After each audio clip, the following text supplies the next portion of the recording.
Hey everybody, it's the Commodore from the Clan of the Grey Wolf, and you are watching the Weekly Ringer series here on clanofthegreywolf.com. Lots to talk about today, following up from a question last week that stirred a little bit of a controversy, which is always great here on the Weekly Ringer. Those weeks that people start to kind of get that back and forth going seem to be some of the weeks with the best questions. So that lets me know I'm doing my job and kind of stirring things up, which is great. That being said, it was a little bit ancillary from the question last week, which is fine, but that's okay. We'll cover all of those topics and more as I review last week's question that has to do with the PS4 announcement before the PS4 announcement was made. And let me tell you, because I'd love to tell you that the PS4 announcement made a lot of difference in this question, but it really didn't, because it didn't clear very much up.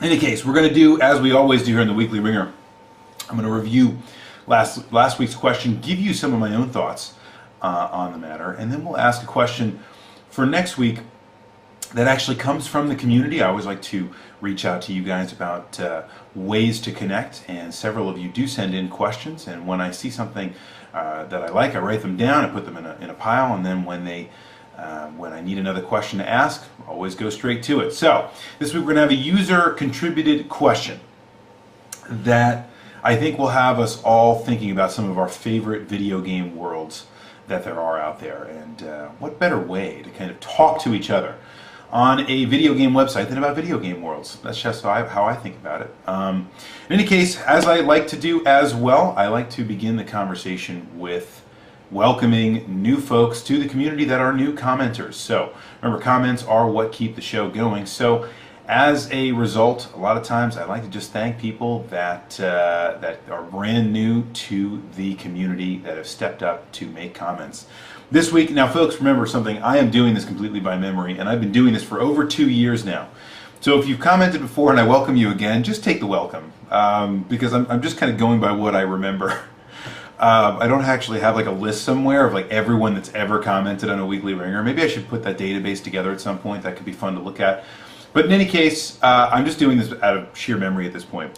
So I'm welcoming new members: Legion, welcome to you; Askew Taboo, and Hi Elven Gamer. Now, I'm not sure if I've actually welcomed any of you before, but if I have not, then welcome to you. Maybe I should cut the whole welcoming thing, because I just can't remember anymore. That's a good sign, though. That means the show has been doing that well for this long. You know, it's not a bad thing. In any case, the other thing is that a lot of things have been happening in my own life. Been going through a lot of, not necessarily changes, but very, very busy lately, which is why I didn't get to the question that I thought was so good a little bit sooner. So I apologize for that, but you know, this is the way that it goes sometimes. You got to kind of play victim to your own life in many ways. You can't kind of go in there and make videos as often as you'd want to. All right, I'm going to stop stalling now, and I'm going to get to the question that I asked you guys from last week, which was about the PlayStation 4, because there was an announcement, or I'm sorry, there was a rumor before the PlayStation 4 announcement of last week. There was an announcement that said that there would be PlayStation 3 games would be streamed to the PS4. That led me to kind of ask a question that forked in a couple different directions, really, but it led me to ask about both the streaming capabilities of PS3 and the backwards compatibility of PlayStation, previous PlayStation iterations on the PS4, and if that would make you more or less likely to purchase a PS4 at launch, or even really kind of in general. You guys had a lot to say about this that really went into a lot of different conversations, all of them very good, and I think conversations I could easily extend to their own Weekly Ringer questions, because they were so good, and I think there were so many kind of other topics that came up around it. But as I do now as well, I'm going to go through some, I think, the currents that ran through the arguments in general. We'll talk a little bit about those before I get into specific comments that you guys made. First of all, there was a question I think that ran through. It was a couple different, I guess, dichotomies that were presented throughout the conversation. One is digital, the nature of digital versus physical, and what that means for video gaming specifically. Do you like, one thing is that several people seem very hesitant and if I'm being completely honest, I'm one of those people hesitant to kind of fully embrace the digital revolution in video gaming, or in music, or in movies. You know, I kind of like movies. I've been a little bit easier. I don't know why it's easier for me to move into the digital space of movies. You know, I'm to the point now where I actually watch digital movies of games even when I have a DVD of it. Maybe that makes me crazy, but I don't actually buy those.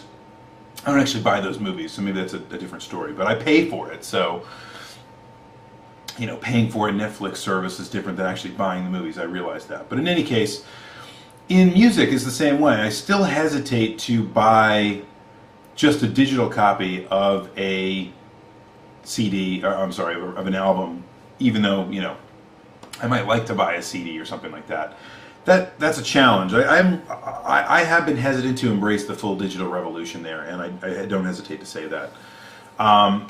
Several of you said that, but the other thing is the nature of digital versus physical in the video game world probably looks a little bit different than it does in other media, because even when you have a service like Good Old Games, for example, or when you have a service like Steam, what you're doing is you're basically taking the entirety of a game, pulling it down to some kind of physical medium, be it a hard drive or a flash drive or something, and then playing that game emulated or playing it you know, in actual hardware by virtue of actually having that whole game. You know, that's an interesting question, and one that I think should be answered as a part of this as well. You guys had several things to say about that, but I'm gonna move on to other things that we're going through this argument. Consumer rights, so being kind of a consumer in the video game industry, versus being maybe a collector, someone that collects for fun, right? And the differences between those things. So, you know, maybe I feel like I want to have a physical copy because of the fact that I want something physical to buy from a video game company, versus somebody that's like a collector that just wants to have something because it is physically created. And what happens to collectors once the kind of digital revolution fully takes over and we don't have physical copies of things? Also a great question. What I think that also brings up is the notion of archival purposes, right? We've talked about this several times, the importance of archiving video games of the past, which in many ways I think is what we were really actually arguing about during the course of the conversation this time. And I think it was, you know, something that's not easily answered, let's say. So another thing, you know, it brought up the idea of emulation as a concept, which I think is lost on a few of us out there, so, you know, we can clear that up. But in any case, emulation is something that is a necessary part of software in the 21st century. It's just what happens everywhere. Emulation is, and I want to say this too, right? What emulation doesn't mean piracy, guys, right? I just want to throw that notion out there.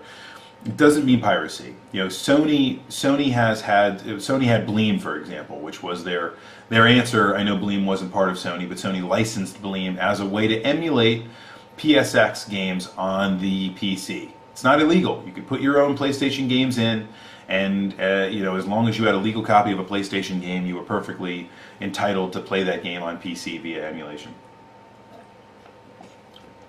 But that concept definitely ran through all of the arguments I think that we were making during the course of the week. So I wanted to mention that as well. Now let me get into some of the comments that you guys made specifically about this topic.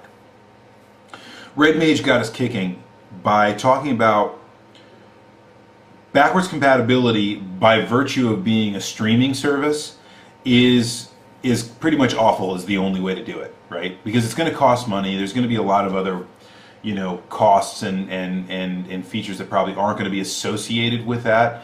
And at the end of the day, if your only way to play old games, PS3 back, PlayStation games, and I don't mean games that were played on Atari, I mean games that you bought specifically for PlayStation systems, if the only way to play those is via streaming, and there is no kind of proof of purchase thing, which is would be almost ridiculous or unheard of at this point, basically inaccomplishable, it's going to be a tough sell for a lot of people, and I think that's just probably the nature of the game as well. You know, other systems, other things are a completely different story. A virtual console concept is different. You know, playing an Atari 2600 game or playing, you know, an NES game, which will never happen, on a PS4 is a different concept than playing, you know, Twisted Metal 2, right, which is a PlayStation game.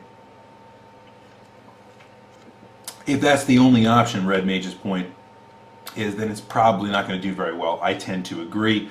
And I think it does little in many ways to add to the attractiveness of the system, which I think is what Sony's trying to do. Sony's trying to say, hey, all you PS3 guys out there, now we got this PS4, although still, to the announcement, nobody's seen any of what this hardware even looks like. So what have they really announced? Nothing, really. But the fact is, they need a compelling reason. They need to provide you with a compelling reason to say, you have a PS3, you want a PS4, here's why you should get it. Here's why you should want it. And at the end of the day, I'm not sure they've made that very compelling through being able to stream PS3 games. Or even, although they haven't really talked about this, the one thing they have said is that you can't directly play PS3 games in a PS4. They've kind of skirted the idea of playing other PlayStation games in a PS4. So they haven't out and out denied it, but they've said there aren't any plans to do that. God only knows what that means, right? And playing PS2 and PS1 games over a kind of Gaikai-enabled network, which is what's, you know, PlayStation 4 basically made the announcement they're going to enable, which is not a surprise considering they just bought the company, is the capability to actually stream games that are less taxing onto your PS4 without having to download the entire game. So, and there's interesting questions that arise there too that I don't even want. It's not even pertinent to the conversation, but there are some really, really interesting questions that come out of that idea. I'm not even sure they could pull that off, to be honest, and several of you talked about that. How the hell is this even going to work? I don't know. I'm not sure they know, which is why they're being so freaking vague about it, but it's not really working for me, I got to tell you. Mr. K talked about this concept really driving him to be a less likely consumer of a PS4, if you can believe that, because of the lack of physical ownership that's involved. And the idea is simply this: if you go to the store, or even if you buy something on Amazon or whatever the case might be, it's not even the nature of playing it necessarily. That's great. We all love to play video games. It's why we're here. But we all also like to get something. We like to have it. Now, this is why I bring this up, and why I think Mr. K's point is very good, because there was a good argument going on kind of about how that works. And forget all the concepts of bit rot and all these things, you know, the discs will be gone. Forget all that for a second. It's all true, but forget that for a second. All of us, almost all of us, not all of us, but almost all of us here at the Clan of the Grey Wolf, we have grown up with physical copies of a video game that we wanted to play. Be it a Super Nintendo cartridge, be it a PlayStation CD, be it an Xbox 360 game, right? With with exceptions of only folks that are a little bit younger, we grew up in an era where the only way to play video games was to buy them and then play them. You had a box, you brought it home, you open the box up, you put the whatever in the whatever, and you play it. We grew up in that era, so we're probably biased toward that kind of playing. And I think that's completely justified. If I buy something, I want to have it with me. Mr. K makes that same point. But I think it's very possible that a newer generation is going to come along that is not used to, or is not accustomed to that fact, or isn't married to it, let's say. And I think at that point it becomes less of a consumer rights issue and it becomes more of a successful implementation question. If I can buy a game, and I'm going to get to one of the examples of this, actually I'll talk about it right now. Sonic Rose asked about the idea of why can't I, if I bought a game on PS2, why can't I play it on a PS4?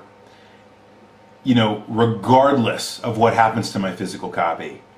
And I think that's an interesting point, right? So why can't that happen?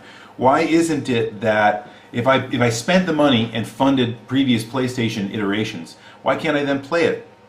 You know, if I have that disc and I can have that disc verified, you know, maybe I send it into Sony even, or whatever the case might be. I haven't thought it all the way through, guys. I don't know. I'm just saying that if there was a way to verify that you actually did have a disc,